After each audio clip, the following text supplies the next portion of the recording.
Mpo kwenye mahusiano ndani ya miaka 5 na mnafanya na mapenzi eti mnachunguzana hivi, siku mkija kuoana kweli kutakuwa na utamu kweli?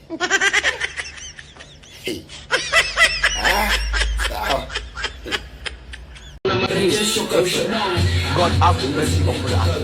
Utakata katakata mtoto kaonekana ndio limemkubali jamani, rangi ya machungwa inshallah nimemkubali.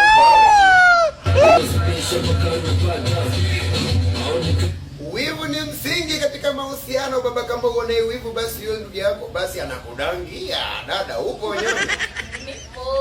Au upo kwenye ziwa? Acha ujinga. Mjinga ni yule anayehangaika na wewe ambaye huhangaiki naye. Mjinga ni yule ambaye anateseka na kila kitu ambacho unakifanya.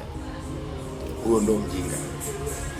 Na mpumbavu ni yule ambaye anakesha usiku kuhakikisha wewe mambo yako yanafeli. Huyo ndo mpumbavu wa mwisho sana, kwa sababu hajui Mungu amekuwekea nini. Hajui Mungu anakupigania vipi, ndio maana anateseka na maisha yako, anakesha juu ya bati. Hana akili huyo, ni pumbavu takataka, hana lolote. Haya. Wewe kijana, mwaka wa 10 huu, kila kadi ya mchango wa harusi unatoa.